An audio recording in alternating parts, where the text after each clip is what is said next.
다 같이 사도신경으로 우리의 신앙을 함께 고백하시겠습니다. 나는 전능하신 아버지 하나님, 천지의 창조주를 믿습니다. 나는 그의 유일하신 아들, 우리 주 예수 그리스도를 믿습니다. 그는 성령으로 잉태되어 동정녀 마리아에게서 나시고 본디오 빌라도에게 고난을 받아 십자가에 못 박혀 죽으시고 장사된 지 사흘 만에 죽은 자 가운데서 다시 살아나셨으며 하늘에 오르시어 전능하신 아버지 하나님 우편에 앉아 계시다가 거기로부터 살아있는 자와 죽은 자를 심판하러 오십니다. 나는 성령을 믿으며 거룩한 공교회와 성도의 교제와 죄를 용서받는 것과 몸의 부활과 영생을 믿습니다. 아멘.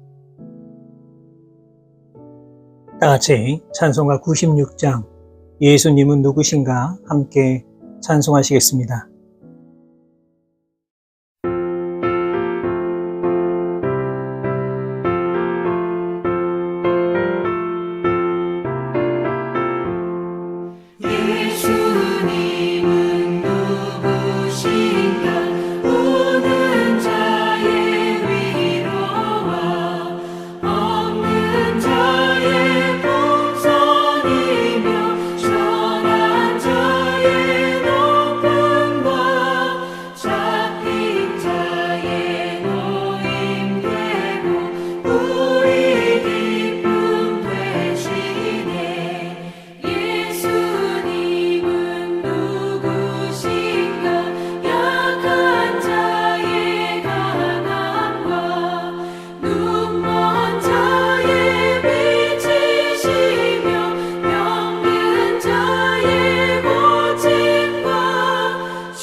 오늘 우리에게 주시는 하나님의 말씀은 신약성경 누가복음 24장 36절에서 39절까지의 말씀입니다.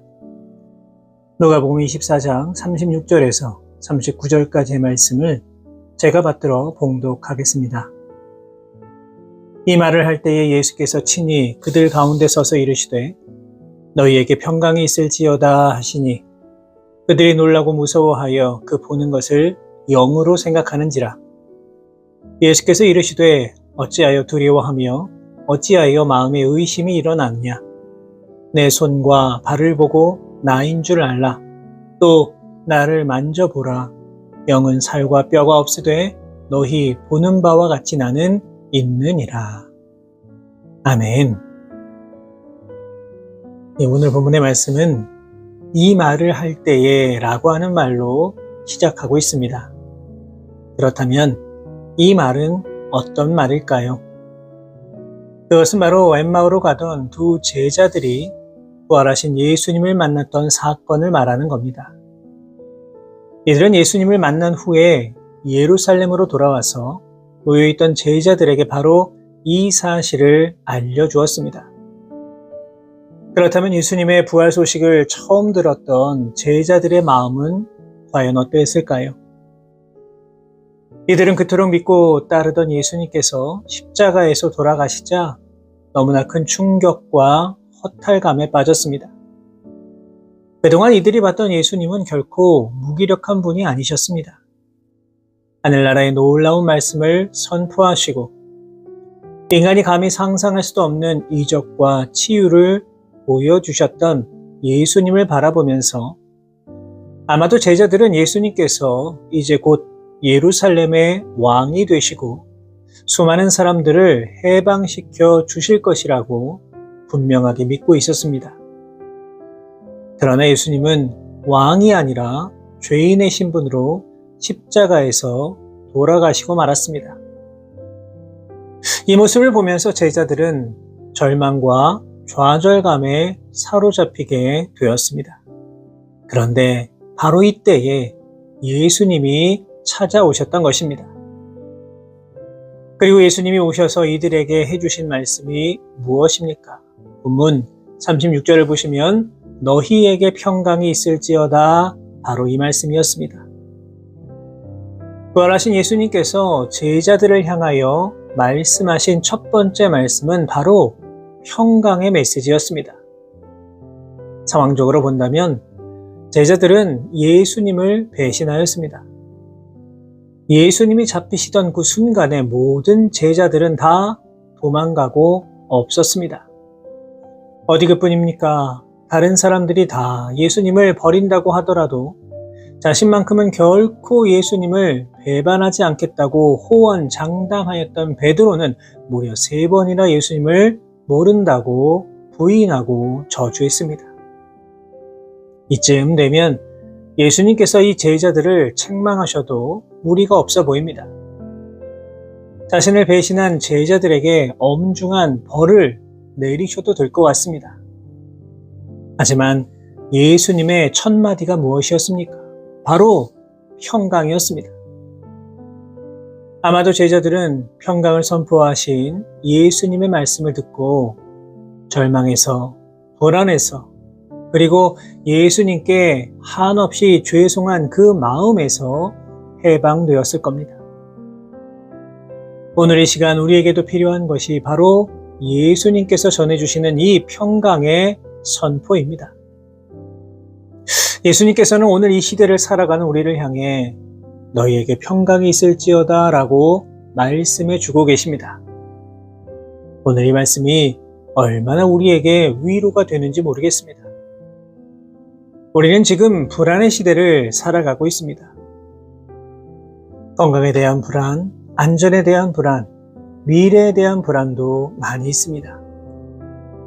어쩌면 예수님을 만나기 전 제자들이 느꼈던 그 죽음에 대한 불안을 가지고 있을지도 모릅니다. 그러나 부활하신 우리 주님은 바로 우리를 향해 평강이 있을 것이라고 분명하게 말씀하고 계십니다. 여러분, 그렇습니다. 우리가 삶 속에서 느낄 수 있는 모든 불안과 두려움은 인간의 힘으로는 도저히 해결을 할 수가 없습니다. 그렇기 때문에 우리가 불안에서 벗어날 수 있는 유일한 방법은 예수님을 만나는 겁니다. 예수님을 만나야 우리에게 쌓여있는 모든 불안과 염려는 사라지게 됩니다.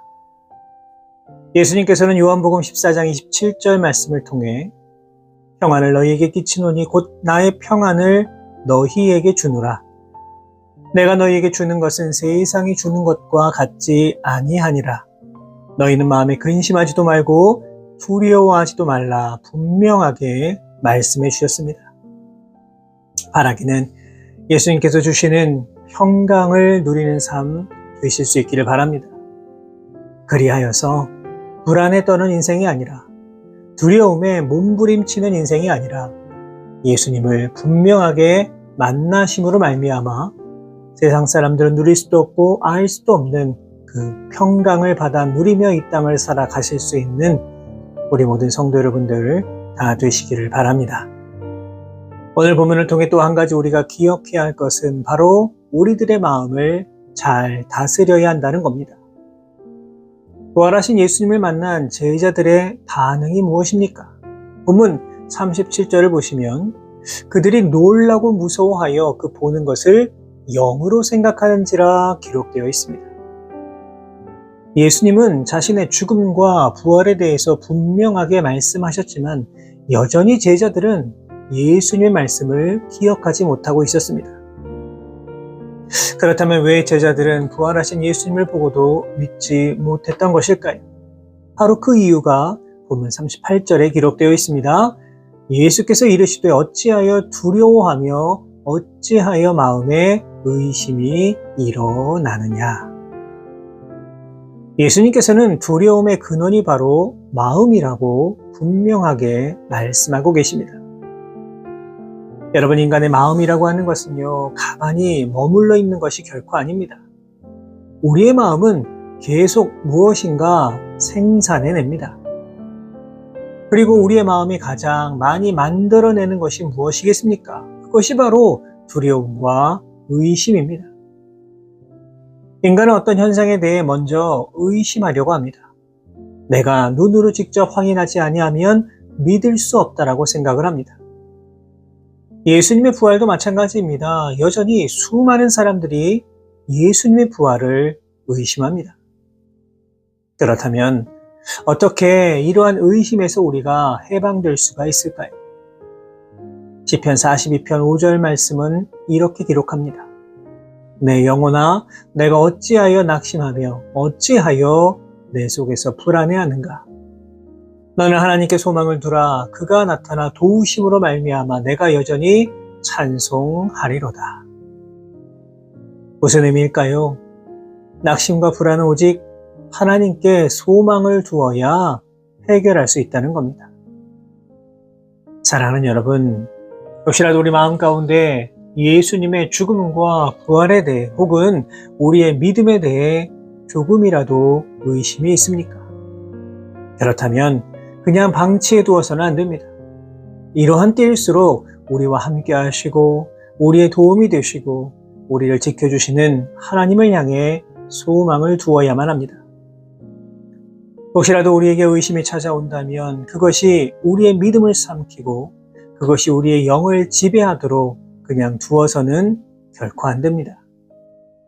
오직 하나님을 향해 소망을 두는 삶을 살아가심으로 말미암아 모든 불안과 의심에서 해방된 삶을 살아가실 수 있는 우리 모든 성도 여러분 되시기를 주님의 이름으로 부탁을 드립니다.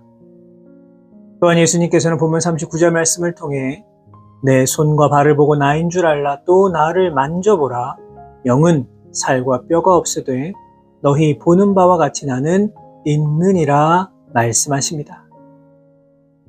다시 말해서 예수님은 제자들이 부활하신 예수님의 육체를 직접 만져보게 함으로 그들이 가지고 있던 모든 의심의 잔재들을 말끔하게 다 제거하셨던 겁니다. 오늘 주신 말씀을 통해 혹시라도 우리에게 이러한 의심의 잔재가 남아있는 것은 아닌가 깊이 돌아보실 수 있기를 바랍니다. 우리는 흔히 아브라함을 가리켜 믿음의 조상이라고 말합니다. 이유가 무엇입니까?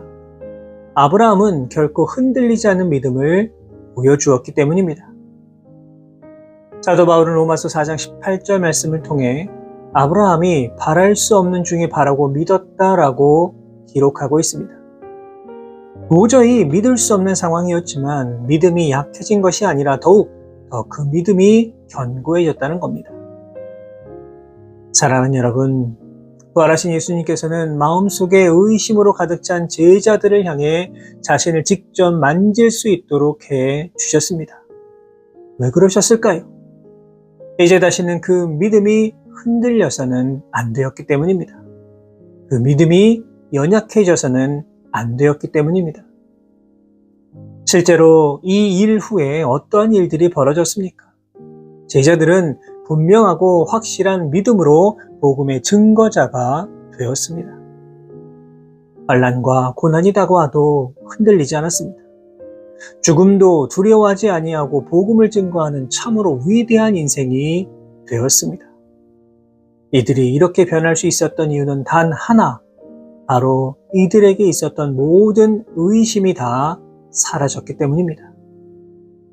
바라기는 우리 안에 있는 실오라기와 같은 그 의심을 다 버리시기 바랍니다. 오직 주님 주시는 평안함을 받아 누리시고 흔들리지 않는 분명하고도 확고한 믿음을 가지고 예수 그리스도 그 위대한 부활의 증거자로 이 땅을 살아가실 수 있는 우리 모든 성도 여러분 되시기를 주님의 이름으로 축원합니다. 기도하겠습니다. 거룩하신 하나님 아버지, 오늘도 우리에게 귀한 하루 허락하여 주시고 주님 주신 힘과 능력으로 이 땅을 살아갈 수 있도록 인도해 주신 것 감사를 드립니다. 모든 것이 하나님의 은혜임을 잊지 않고 이 땅을 살아가게 하여 주시고 오늘 하루도 거룩한 그리스도의 향기를 드러내며 살아갈 수 있는 우리 모두가 되게 하여 주옵소서. 사랑의 하나님, 오늘 이 시간 예수님의 부활을 의심하던 제자들의 모습을 통해 우리의 연약한 모습도 돌아보게 됩니다. 바라옵고 원하오니 우리 안에 있는 의심의 싹은 뿌리까지 다 뽑아버릴 수 있도록 인도하여 주시고 흔들리지 않는 믿음으로 우리에게 평강을 주시는 주님 의지하며 그렇게 이 땅을 살아갈 수 있는 우리 모두가 되게 하여 주옵소서. 무엇보다 우리의 마음을 지키며 살아가기를 소망합니다. 우리 안에 의심이 솟아날수록 오직 하나님께 소망을 두는 인생 살아갈 수 있도록 인도하여 주시고 언제나 굳건하고 담대한 믿음으로 예수 그리스도의 부활을 소리 높여 증거하는 인생 살아갈 수 있는 우리 모두가 다 되게 하여 주옵소서. 모든 것 주 앞에 감사드리며 예수 그리스도의 이름으로 기도하옵나이다. 아멘.